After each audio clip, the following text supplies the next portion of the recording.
Good morning.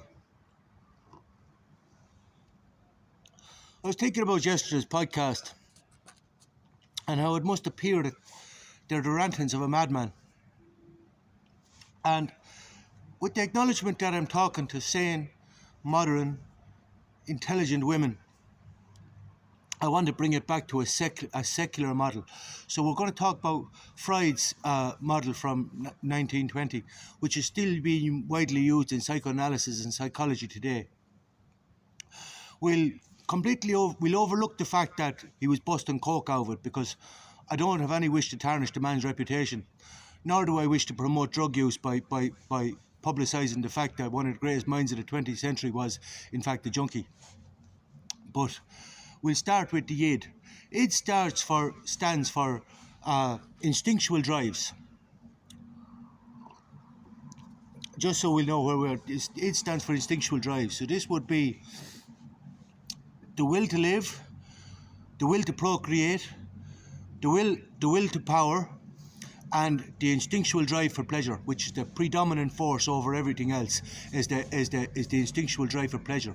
According to Freud, this was what determined most people's actions. Basically, that's all they gave a fuck about was their own satisfying their own pleasure centre. And I'd say, in a lot of cases, the man was probably right. In a lot of cases, the man was probably right. But yeah, and then. So, yes, when Ra and Ta were the first gods, it was at the beginning of civilization. Ra, of course, being the Egyptian sun god, who was the Egyptian sun god. So that would be heat, light, a particle and a wave. And never mind creation, that creation is an ongoing process and that is completely necessary for photosynthesis.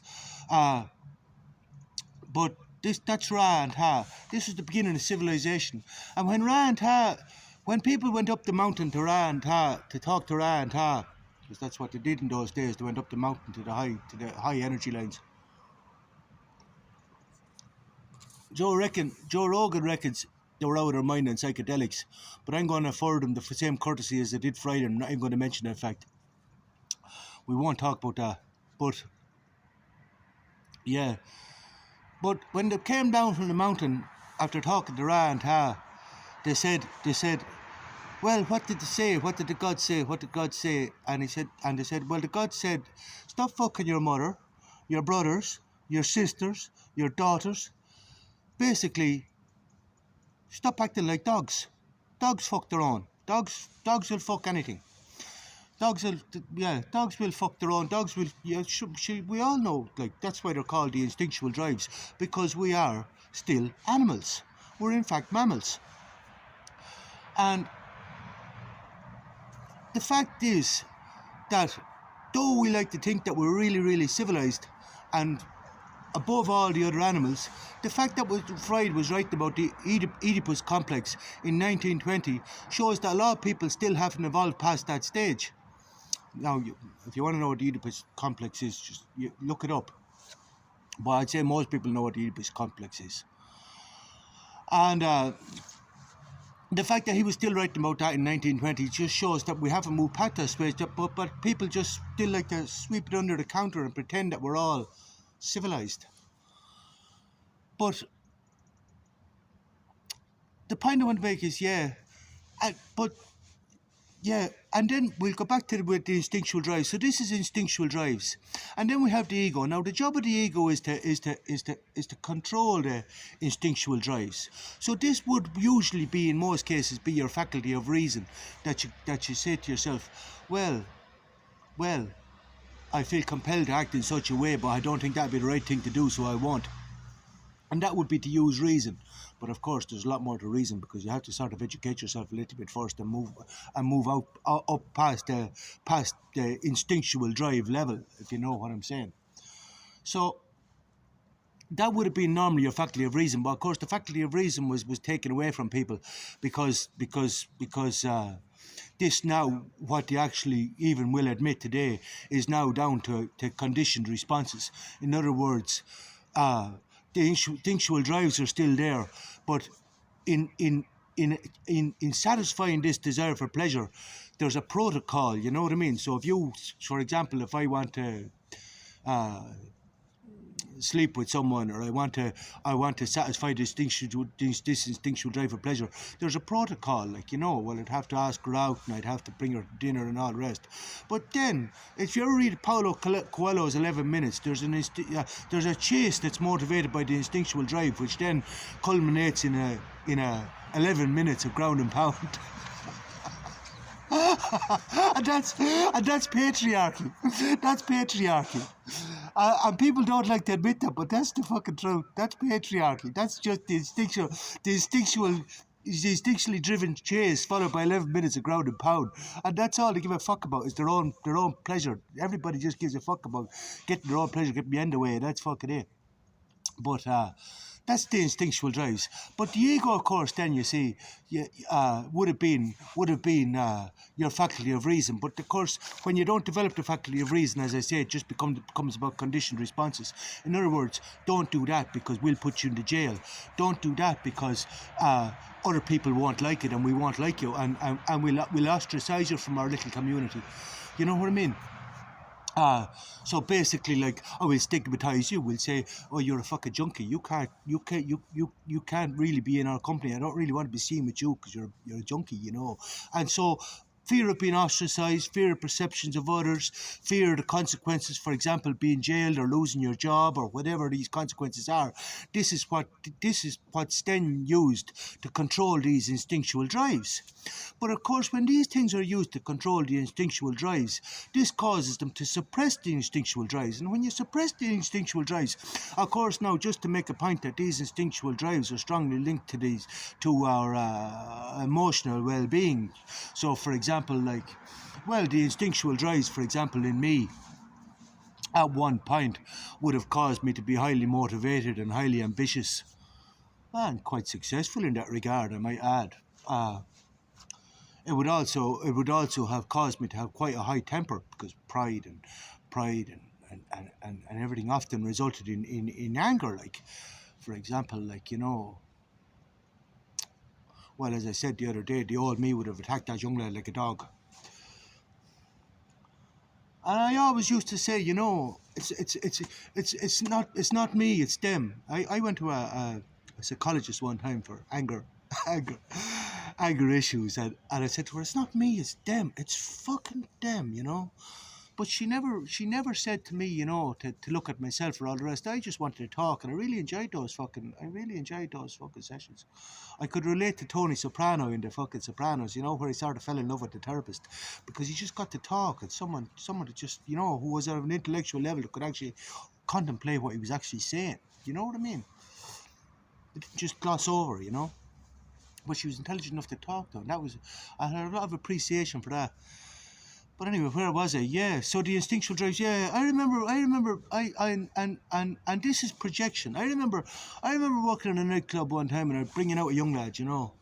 And I was bringing out a young lad, and I had him under my arm, but all his mates came to save him while I was bringing him out, which was often the way. Of course, I had to fight off his mates while I still held on to your man, because no fucking way I was letting the man go, like. And when I got outside anyway, I still had the friends around me. We were still pushing off the mates and all.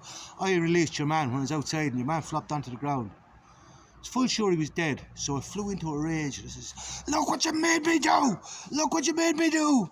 And I was just about to kill another one when your man started to come around.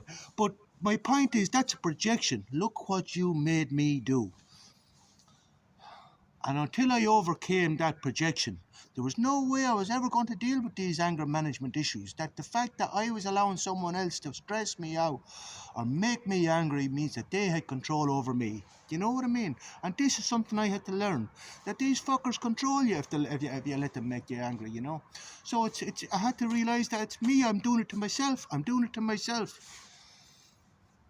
But where was I? Yeah, I was on Freud and the id and the ego. So this is the purpose of the ego, and I explained then that what happens is then that these instinctual drives are tied to our emotions. But of course, nobody likes an angry man. So you have to suppress this anger. Do you know what I mean? You have to, like most people, like when they feel this emotion rising. as even in our modern day where everybody licks each other's arse, you still have situations where, believe me, that most people would rise to anger. They're caused to suppress this anger, and this will cause you to be fucking depressed. Even if it's an underlying anger from trauma from your childhood, that you're angry like with the world, or you're angry with society, or you're just angry because of the guilt and shame uh, that happens as a consequence of suppressing this. And this guilt and shame comes as a consequence of the superego. Now we'll talk about the superego. This is your innate moral compass, and not only that, but this is also subject to conditioning, because of course we have the church, like for example, like anybody who would have experienced the Oedipus complex, that would have went into the church, of course, you know. Are you pure thoughts, my child? Yes. Well, said the priest, I'd like to hear some details. Well, I was thinking about fucking my mother. I said, oh, Jesus, that's... they're highly immoral thoughts and all the rest, and it would have caused him to feel guilt and shame, because masturbation was against nature as well. So this is out of question. So he had to suppress this whole this whole hormonal imbalance, like that when you're a teenager, you have this all hormonal imbalance, and you people then telling you that you can control these thoughts, and I'm blue in the face telling you you can't control your fucking thoughts, because you have your instinctual drives, and you have your whatever way they manifest themselves depends on your nature and depends on the progress of your evolution. But then of course, there still has to be understanding, lower animals. You have to seek to understand the lower animals, and then there's the superego, which is the cause of the guilt and shame. That was really the wrong thing to do, and you can't even be having these thoughts, and you can't really, you can't even really be engaged in this type of behavior, even though that comes completely natural to you. You know what I mean? And it makes you feel guilt and shame, I'm telling you now, will cause an awful lot of fucking misery. And it's very much a conditioned response from this trauma label, and from this everything else, Again, everybody projecting their own morality, but not looking at their own vices. Like, everybody's losing their shit over child labour. But they're fannies. They've absolutely no experience of child labour. When I was finished picking the strawberries, I went on to pick potatoes. That would have been September. So when the strawberries were over, I went on to pick potatoes. And if you want to know talk about child labour, you want to know what picking potatoes was like, read The Potato Pickers by Patrick Kavanagh. I did that for my intercert, and that's what 30 maybe 35 years ago, maybe more. But this is it resonated in my mind, because I was well able to relate to this, and I said, by Jesus, yeah, I know exactly what that's like. The Potato Pickers by Patrick Kavanagh. Yeah, and that'll give you poetry is very good that way, for actually creating a concept, for actually putting you right there, you know what I mean? Surrealism, we call it, surrealism. Well, yeah, that would be surrealism, I think. Yeah, surrealism is usually in the past. Yeah, but that is in the past, yeah. Yeah, surrealism. And, that puts you right there. But I'd much rather be picking a few spuds than be medicated up to the eyeballs. Now, to be honest. And it never did me a bit of harm. As I said, developed a work ethic. I actually